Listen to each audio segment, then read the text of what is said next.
Opening entry. This case file concerns a series of land surveys conducted on a tract of registered common land known administratively as Colourisle Moor. On paper, the matter appears routine. No injuries were recorded. No criminal charges were filed. No structures were built. And yet, over a period of 18 years, the same land was surveyed repeatedly. Sometimes months apart, sometimes after intervals of several years, without any corresponding planning application, infrastructure proposal, or environmental mandate that would normally justify such activity. The surveys were commissioned quietly, processed correctly, and archived without comment. That, in itself, is the anomaly. Entry 3.1, Site Overview. Colourisle Moor occupies approximately 340 acres of upland heath, located beyond the last maintained road and bordered on three sides by agricultural tenancy land. It has no visitor centre, no car park, no formal footpaths beyond those created by grazing patterns and weather. The land is registered as common. Ownership is fragmented, shared between a local authority holding trust, two legacy estates, and an unresolved boundary claim dating back to the late 1950s. This complexity is noted here only because it is frequently cited, incorrectly, as the reason for what follows. Boundary disputes generate paperwork. They do not normally generate repeat full-scale topographical surveys. Entry 3.2, the first survey. The earliest record appears in the Land Services Archive under a standard internal reference number. At the time, nothing marked it as unusual.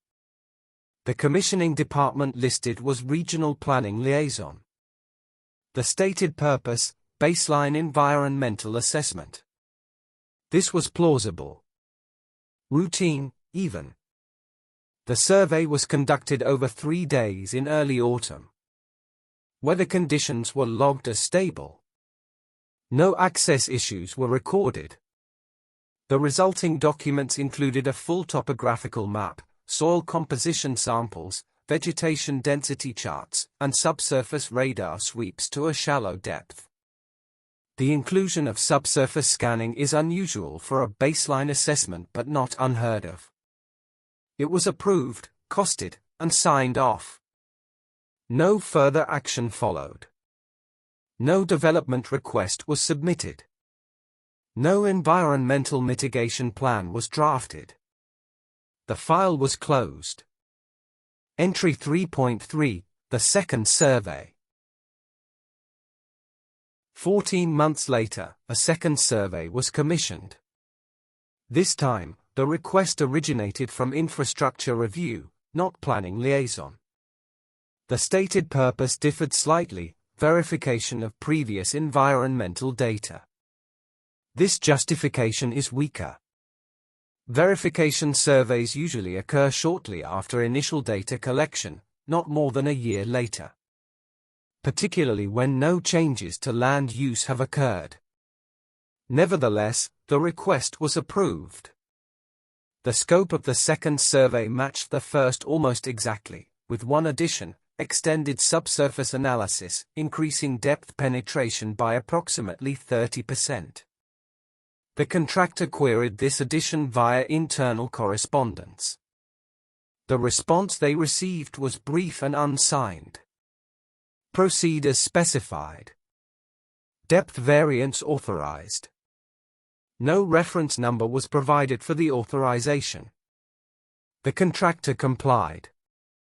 Again, no follow-up action occurred. Entry 3.4, Pattern Recognition. At this point, 2 surveys could still be explained as administrative caution. The third survey removes that explanation. The third commission occurred 5 years later, under a newly consolidated department formed during a regional restructure.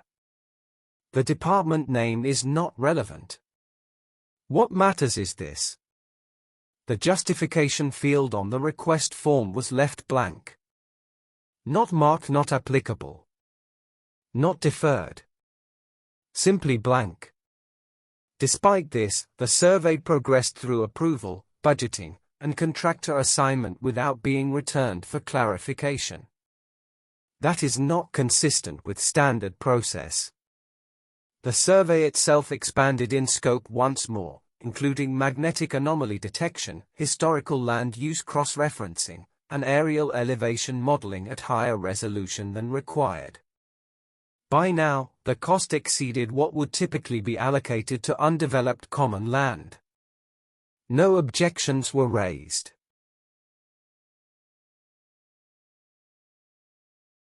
Entry 3.5 – Absence of outcome. Across all three surveys, a common feature emerges. There is no recorded outcome. No recommendation. No conclusion summary. No internal memo indicating satisfaction or concern. Each survey ends with the same administrative status code.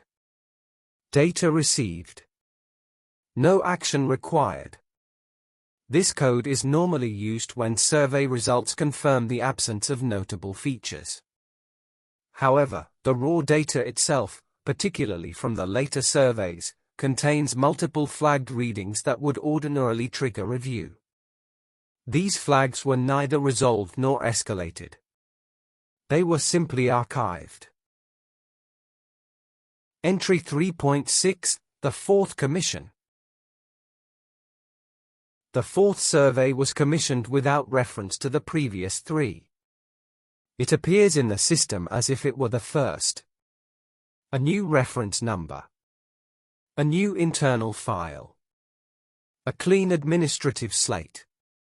The land description matches Colourisle Moor precisely, down to grid references and boundary notes. Yet nowhere in the documentation is there any indication that the site had been surveyed before. This omission cannot be attributed to system limitations. By the time of the fourth survey, cross-file linking was standard. The absence appears deliberate. Entry 3.7 – Contractor rotation. Across the first four surveys, 3 different contractors were engaged. This is not unusual in isolation. Framework agreements rotate suppliers routinely. What is unusual is the absence of continuity notes.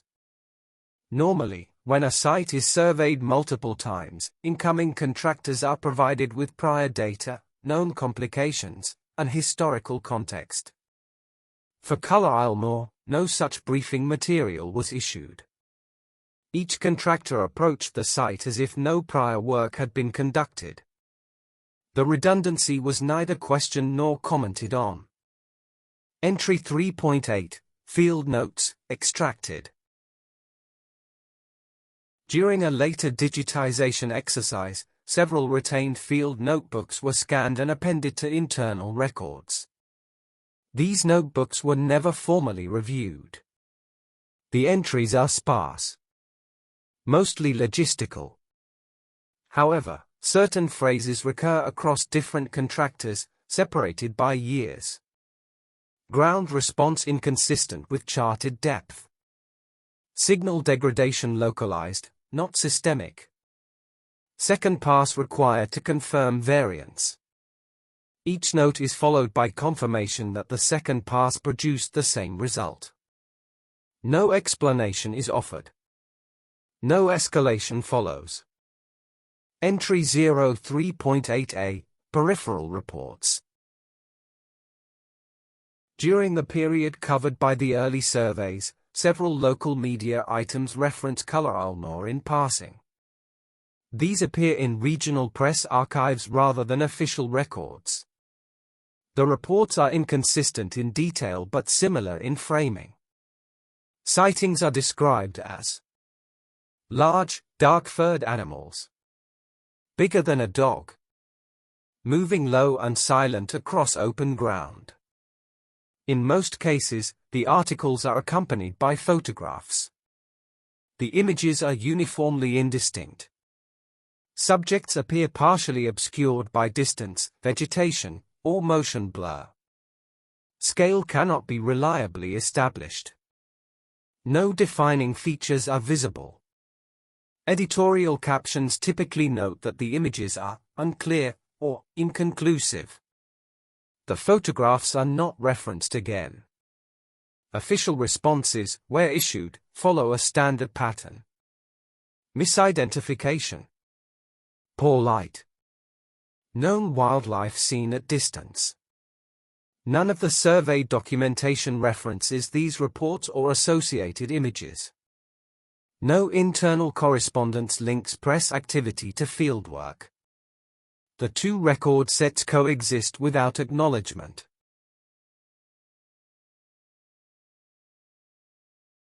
Entry 3.9 Access Adjustments.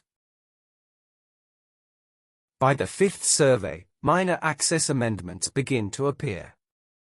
Vehicles are instructed to stop short of a previously used track.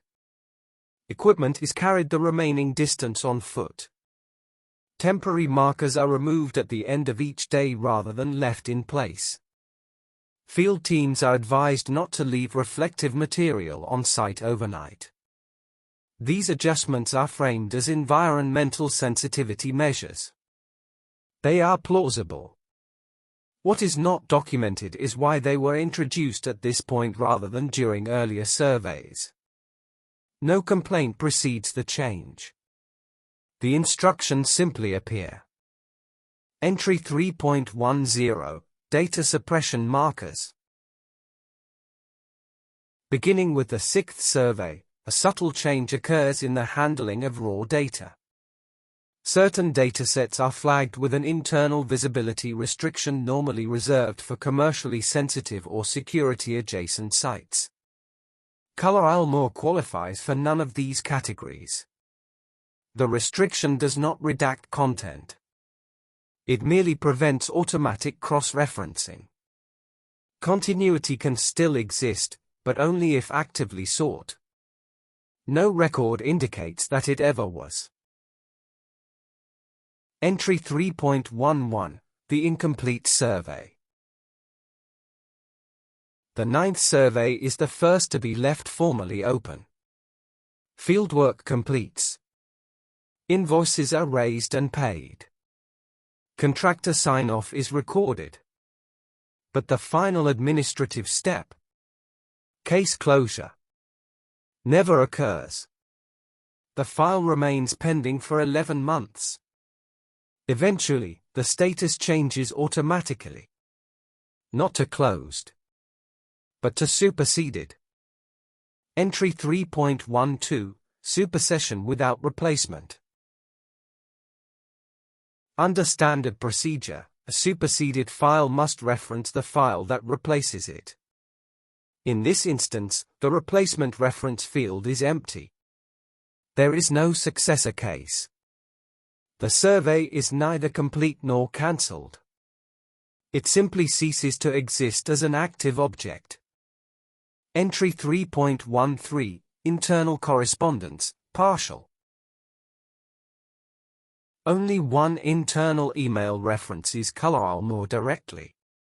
It appears in an unrelated chain concerning data storage thresholds. The sentence is brief. Exclude Colourisle Moor datasets from automated pruning for now. There is no justification attached. The phrase, for now, is never revisited. Entry 3.14 Absence of narrative. At no point does any department assemble an explanatory narrative. There is no theory. No warning. No instruction to stop. Survey activity neither escalates into action nor terminates. It simply continues until it does not.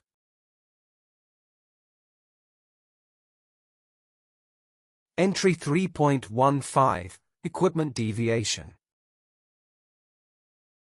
The 10th and final recorded field visit introduces equipment not previously authorized for common land surveys.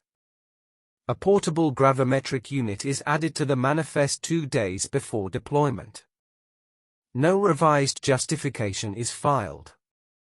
The cost code resolves to a generic internal reserve. This is not improper. It is simply atypical. Entry 3.16, On-Site Annotation. This field team submits a supplementary annotation log. It contains 4 entries. All 4 refer to the same grid square. Measurement stability maintained. Variance persists across instrument sets. No surface correlate identified. The 4th entry reads: recommend no further passes at this coordinate. No reason is given. Entry 3.17, Instruction without context. 3 days later, an instruction is issued to the contractor. Do not return to marker C17. No further data required.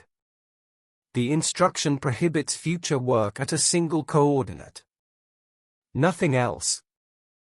Entry 3.18, marker C17.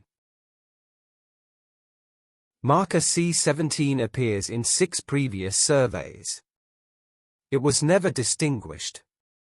Following the instruction, all physical references are removed. Digital labels are renamed. Coordinates are retained but decoupled from narrative notes. The data still exists.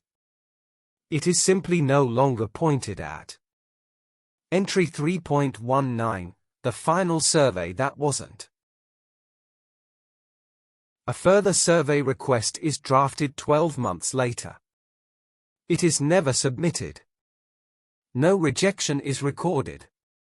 It remains as an unfinished intention. Entry 3.20, Automated Closure. 18 months after the last field activity, the system performs routine cleanup. Colourisle Moor receives a final status. Closed, no outstanding actions. No human sign-off is attached. Entry 3.21, Postscript Absence. No further references follow. The Moor remains accessible. It remains legally ordinary. There is nothing on the ground to suggest sustained institutional attention. Entry 3.22, Concluding Observation.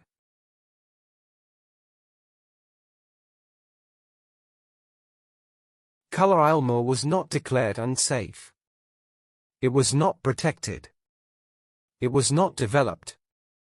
It was measured repeatedly with increasing precision. Then, at a specific point, it was no longer measured. Not because a conclusion was reached, but because the process itself disengaged. The system did not resolve the anomaly.